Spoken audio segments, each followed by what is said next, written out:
नमस्कार दर्शकों, मैं मनीषा कुंडू और आप सब देख रहे हैं सिटी न्यूज हरियाणा और समाचार क्रांति 24। और हम अभी मौजूद है सफीदों के एसडीएम ऑफिस में और लाइव तस्वीरों में आप मेरे पीछे देख रहे हैं गौ सेवा दल हरियाणा के जो सदस्य हैं वो एसडीएम ऑफिस में ज्ञापन सौंपने के लिए आए हैं। आप लोगों को पता ही है 3-4 दिन पहले दिल्ली में एक मर्डर केस हुआ। साक्षी को साहिल नाम के लड़के ने करीब 20 बार चाकू से रौंद कर मार दिया और जो आसपास से लोग गुजर रहे थे किसी ने भी उसको बचाने की कोशिश नहीं करी है और ना ही अभी तक साक्षी को न्याय मिल पाया है। इसी कारण गौ सेवा दल हरियाणा के जो सदस्य हैं वो ज्ञापन सौंपने के लिए आए हैं और साक्षी के लिए ये न्याय की गुहार कर रहे हैं। गौ सेवा दल हरियाणा हमेशा ही जो सामाजिक मुद्दे होते हैं उन पर आवाज उठाते रहते हैं। ये चाहे वो गौओं की बात हो, चाहे वो नारी की बात हो या अन्य समाज में जो कुरीतियां हैं उनको लेकर बात हो, ये हमेशा ही आगे आते हैं और अपनी आवाज उठाते हैं ताकि लोगों को न्याय मिल सके। और दिल्ली में नित नए दिन ऐसे केस होते रहते हैं, लड़कियों के भी, बलात्कार के भी, चाहे वो मारने की हो। कुछ दिन पहले भी एक केस हुआ जिसमें एक लड़की के करीब 35 टुकड़े कर दिए गए और अब फिर साक्षी के साथ कुछ वैसा ही हाल कर दिया गया, लेकिन अभी तक कोई न्याय साक्षी को नहीं मिल पाया है। उसी को लेकर आज एसडीएम साहब को इनके द्वारा ज्ञापन सौंपा गया है। तो बात करते हैं नीटू धीमान जी से, जानते हैं कि एसडीएम साहब के द्वारा क्या आश्वासन इनको दिया गया है। नमस्कार जी। नमस्कार मैडम, मैं सिटी न्यूज और क्रांति 24 का यहाँ पहुँचने पर स्वागत करता हूँ, धन्यवाद करता हूँ। देखिए मैडम जी, जो आज पूरे देश में एक आवाज बुलंदियों तक पहुँची हुई है, वो आए दिन हमारी बहन बेटियों का बलात्कार होता है, शोषण होता है और उनकी हत्या भी कर दी जाती है। जो लव जिहाद की गैंग जो इस देश में सक्रिय है उसका सिर्फ और सिर्फ एक ही मकसद है कि हिंदू समाज की बहन बेटियों को टारगेट किया जाए, किसी भी तरह से उनको अपने जाल में फंसा करके उनकी हत्या तक को अंजाम दिया जाए। जी। आज ऐसे ही हमारी एक बेटी और इसकी भेंट चढ़ी है, साक्षी जो है दिल्ली में। आए दिन दिल्ली में पहले भी ऐसी घटनाएं हो जाती हैं। कभी हमारे मुस्लिम समाज द्वारा हमारे युवा नौजवानों को भी चाकुओं से रौंद दिया जाता है और आए दिन हमारी बेटियों की भी हत्या कर दी जाती है। आज उसी विषय पर गौ सेवा दल हरियाणा अपनी आवाज को लेकर के आगे आया है, क्योंकि हमने एक ही बात ठानी है, जो लोग आवाज नहीं उठाते वो लोग लाश उठाते हैं। और ऐसा ही दिल्ली में हुआ। अगर वो लोग अपना हथियार उठाते, आवाज उठाते, तो हमें आज एक और बेटी की लाश उठाने की जरूरत नहीं थी। जी। तो उसी के विषय में आज माननीय एसडीएम साहब सफीदों को हमने राष्ट्रपति जी के नाम ज्ञापन सौंपा है और इस ज्ञापन में जो हमने मुख्य मांगे रखी है, जल्द से जल्द जिहादी को, जो बेटी का हत्यारा है, उसको फांसी दी जाए। अगर ऐसा नहीं हुआ, हमें और किसी बेटी की भी लाश उठाने में देर नहीं लगेगी। या तो सरकारें ऐसे मामलों को अपने संज्ञान में ले, अन्यथा हिंदू समाज आगे आएगा। और फिर अगर किसी बेटी की जान बचाने के लिए कानून हाथ में लेना पड़ गया तो हम पीछे नहीं हटेंगे मैडम जी, क्योंकि हम हाथों में मोमबत्तियां और बैनर बहुत उठाकर देख लिए। अब जरूरत है तो हाथ में हथियार उठाने की जरूरत है। जी। क्या आश्वासन आपको दिया गया एसडीएम साहब के द्वारा? लगता है कि न्याय मिल पाएगा साक्षी को? जी बिल्कुल मिल पाएगा, क्योंकि हमने माननीय एसडीएम सफीदों को पहले भी जो ज्ञापन दिए पूरी तरह से एक्शन में लिए गए हैं और यह आवाज भी हमारी यह मांग माननीय राष्ट्रपति तक पहुंचाने का काम सफीदों प्रशासन करेगा। और मैं पूरी आशा है कि इस देश के अंदर लव जिहाद के खिलाफ एक कानून बने और जो ऐसे बेड़िए, जो इंसानों की शक्ल में बेड़िए जो घूम रहे हैं, उनको जल्द से जल्द फांसी तक पहुंचाने का काम सरकारें करेंगी। अगर किसी और बेटी की लाश इस धरती पर गिरी तो हमारे हाथों में मजबूरन हथियार आ जाएंगे और सरकारों पर भी सोचने पर मजबूर हो जाएंगी, क्योंकि पहले भी हमने मोमबत्तियां उठाई हैं लेकिन कोई चारा नहीं चला। उसके बाद फिर एक बेटी की लाश गिर गई, 2 दिन मोमबत्तियां जलेंगी, क्या फायदा? मैं आप लोगों के माध्यम से इस समाज को, हिंदू धर्म को, इस संसार को मैं बताना चाहता हूं कि जब तक आप लोग आवाज नहीं उठाओगे, जब तक ऐसे ही धरती पर पड़ी हुई लाश उठाते रहोगे। जी। जरूरत है तो आगे आओ, अपनी आवाज उठाओ। अगर आवाज दबती है तो हाथों में हथियार उठाओ। जी मैम। अभी कुछ दिन पहले एक movie I the Kerala story, जिसमें लव जिहाद पर फोकस किया गया है और जो हिंदू लड़कियां या फिर जो अन्य लड़कियां उन पर अत्याचार हो रहे हैं, उसके बारे में आपके क्या? जी देखिए, मेरे विचार यह हैं, जो केरला स्टोरी जो मूवी आई है, हिंदुस्तान की 20% बेटियों ने इससे सबक लिया है और अभी केरला स्टोरी लंबे समय तक चलनी चाहिए। हम भी अपने बलबूते पर समाज की युवा नौजवान बेटियों को वो मूवी दिखाने का काम करेंगे। अगर 100 लड़कियों को हम मूवी दिखाते हैं तो कम से कम 20 बेटियों की जान हम बचाने में कामयाब होंगे।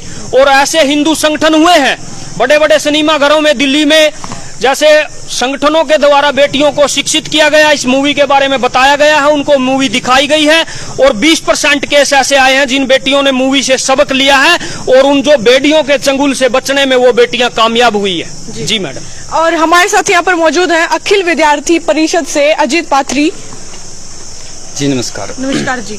साक्षी के साथ जो अन्याय हुआ, इससे पहले एक और अन्याय इसी प्रकार का हुआ जब बेटियों को, मतलब एक बेटी को 35 टुकड़े कर दिए गए।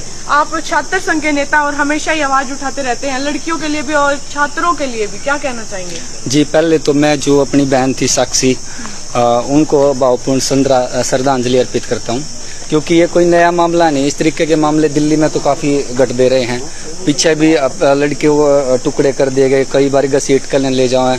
तो मैं इस तरह एक दरख्वास्त करना चाहूँगा। आज भी इकट्ठे हुए थे अपने साथी भाई भी का फ़ोन आया था सुबह कि भाई इस तरीके का मामला है और चलना है। तो मैं कहना चाहूँगा कि भाई सरकार ने एक ऐसा कदम उठाना चाहिए जो इस तरीके के मामले हैं ना, उसमें फास्ट ट्रैक कोर्ट बना दी जाए और तुरंत की तुरंत जो दोषी है उसके खिलाफ कार्रवाई होनी चाहिए। अभी बताओ, ये छोटी सी लड़की थी, 16-17 साल की नाबालिग लड़की बताई जा रही है। और जो दरिंदा था, साहिल खान नाम का लड़का था, एक मामला नहीं है, पहले भी आए हैं, तो उसने 20 बार वार करे हैं, उसके सिर में चाकू घोंपे हैं। और वहाँ की जनता तो मैं कहूँगा कि भाई इस तरीके के मामले हो तो तुरंत अड़ना चाहिए। वो बेचारी एक लड़की थी, अगर वो बीच में छूट छिटाव खातर बढ़ दे तो शायद उसकी ज़िंदगी बच सके थी। तो वो इग्नोर करके न वहाँ तक चल दे रहे, इतना इग्नोर के उसकी जान देनी पड़ेगी, एक बच्ची बचानी चाहिए थी। तो मेरा मानना ये है कि इस पर एक तो सख्त कार्रवाई होना चाहिए, क्योंकि एक संदेश जावे पूरे देश में कि भाई लड़की ना मारने पाए और लव जिहाद के उस मामले में फंसा कर कि उसका क्या परिणाम हो सका है। एक बार ही आप संदेश दे दो, उसके बाद काफ़ी तरीके से रोक लग जाओगी। और मैं छात्र, आपने बताया कि छात्र उससे जुड़ा होने के नाते मैं इस चीज़ ने पुरजोर तरीके से उठाऊँ, या तो इस तरीके के आदमी हैं जो संभल जाओ, नहीं तो फिर युवा साथी उन्हें संभाल देंगे, बढ़िया तरीके से उन्हें जवाब देंगे, डंका की चोट पर जवाब देंगे। जी नमस्कार। आपका शुभ नाम क्या है? अपना परिचय। जी सोनू, गौ सेवा दल मुआना। जी जी। हाँ जी। गौ सेवा दल हमेशा गौओं के लिए, नारियों के लिए, कोई भी कुरीति है समाज में उसके लिए आवाज उठाते हैं। लेकिन देखने में आया कि लव जिहाद के मामले फिर भी कम न होने के बजाय बढ़ते रहते हैं और अन्याय लगातार बढ़ता रहा है। क्या लगता है इस पर रोक लग पाएगी? क्या ज्ञापन सौंपने से कोई आपको लगता है असर हो पाएगा? जी बिल्कुल होगा। आज भी प्रशासन ने आश्वासन दिया है और हम इस आश्वासन के साथ आगे बढ़ते रहेंगे। आज भी आश्वासन मिला हमें कि ये जो आज हमने प्रदर्शन किया राष्ट्रपति तक पहुंचाया जाएगा और उसको दरिंदे को फांसी की सजा दी जाएगी। जी जी जी। जी क्या लगता है, क्या असर हो पाएगा जो आवाज उठाई जा रही है युवाओं के द्वारा? जी पूरा असर होएगा। अगर नहीं सुनेंगे तो हम अपने आप युवा साथी हम अपने आप हैंडल करेंगे इस बात को। जी। क्या है क्या नहीं, फिर ऐसे एसडीएम साहब ने आश्वासन दिया है, पूरा एक्शन लिया जाएगा इसके लिए, बस यही है। जी, क्या कहना चाहेंगे? ये जो दुर्घटना घटी है ये बहुत ही दयनीय है। इसको हम सब बहुत बहुत कड़े शब्दों में कड़ी निंदा करते हैं और साथ में हम प्रशासन और दिल्ली गवर्नमेंट से भी आश्वासन रखते हैं कि वो इस पे जल्द से जल्द कार्रवाई करे और उस दरिंदे को फांसी दे। और साथ में मैं एक संदेश दिल्ली की रहने वाली उस नपुंसक जनता को भी देना चाहता हूँ जो वहाँ से गुजर रही थी उस समय, जब वहाँ पे उस लड़की को, बेचारी को, नाबालिग होते हुए उसको ऐसे मारा जा रहा था, काटा जा रहा था, लेकिन किसी की इतनी हिम्मत नहीं है कि उसको हटा दे। वो है क्या मतलब कि दरिंदे इतने खतरनाक हुए कि वहाँ से गुजरने वाली 50 की भीड़ भी उसे नहीं हटा पाई। या फिर ये मतलब कि हिंदुओं ने, मतलब कि वहाँ पे वो हिंदू ही नहीं थे जो वहाँ पे थे, वे कोई मतलब कि नपुंसक कोई और ही जानवर वगैरह बसे हुए हैं जो ऐसे सरेआम देख रहे थे, या फिर उनको इन चीज़ों की आदत पड़ चुकी है। वहाँ पर ऐसे ही पता नहीं कितनी हिंदुओं की बहन बेटियों को रोज काटा जाता है, मारा जाता है, पीटा जाता है, लेकिन उनके वही बात है, मामले उजागर नहीं होते। इसकी भी एक सीसीटीवी फुटेज उजागर हो गई तो हम सबको पता चल गया। और जैसे हमारे गोरक्षक दल से, बजरंग दल से, हिंदू संगठनों से जो लड़के जुड़े हुए जागरूक है, उनको तो हर बात का पता रहता है, लेकिन आम जनता तक तो बातें बहुत कम पहुँचती है। जैसे सिर्फ एक ये केस हुआ है, या फिर वो 36 टुकड़े वाला हुआ है, या फिर जो नहीं कृष्णा की उसमें राजस्थान के अंदर हत्या हुई थी, ऐसे ऐसे मामले आते हैं। लेकिन हमारे साथ जुड़े, बजरंग दल से, गोरक्षा दल से, हिंदू संगठनों से जुड़े, और तो तुम्हें पता चलेगा कि तुम्हारी इस टाइम हिंदू स्थिति कहाँ से कहाँ पहुंच चुकी है। केरला फाइल, कश्मीर फाइल देखने से अब कुछ नहीं होना, सिर्फ उनसे सबक लो। वो देखने से मत सोचो कि तुम्हारे यहाँ पे ऐसा कुछ नहीं हो रहा है। खुद अपने स्पीडों के अंदर भी लव जिहाद के काफी केस है, जो मेरी निगाह में भी है, ठीक है। और इसी विषय में बहुत जगह ऐसा कुछ हो रहा है, लेकिन एक्टिव तब तक नहीं सोच रहे मेरे घर में आग नहीं लगे, पड़ोस के घर में आग लगे, मेरे में लगे तब संभालूंगा। ये नहीं पता आग ऐसी होती है, जंगल की आग, और घर में आज आग लगी हुई दूसरों को भी जलाती है, घर के मुझसे तक भी आग आज पहुंचती है। तो इसलिए मैं सिर्फ अपने हिंदू भाइयों से इसी बात का अनुरोध है, आश्वासन चाहूंगा कि वो सब जागरूक होए और थोड़ा अपनी कान आँख को खोल कर रखे, आसपास हो क्या रहा है। ये भेड़िए की शक्ल में, मतलब कि इंसान की शक्ल में जो भेड़िए आसपास घूम रहे हैं ना, जो मतलब कि मजहबी तौर पे अपने कट्टरपंथ और अपनी मानसिकता को खराब कर चुके हैं, जो लोगों को कष्ट पहुंचाते हैं, हमारे भी आसपास है, तुम सबके आसपास है। तुम्हें सिर्फ ये दिखाई नहीं देंगे, इस वक्त ये तुमसे राम राम भी बोलेंगे, जय श्री राम भी बोलेंगे, सब कुछ बोलेंगे, तब तक इनकी जनसंख्या यहाँ पे 40% नहीं हो जाती। 40% इनकी जनसंख्या जहाँ पे हो गया, इन्होंने अपना रंग दिखाना शुरू कर दिया है, और ये यहाँ पर भी होके रहेगा अगर हम सब जागरूक नहीं हुए तो। दिल्ली कोई ज्यादा दूर नहीं, 80 से 90 किलोमीटर हमारे यहाँ से पड़ता है।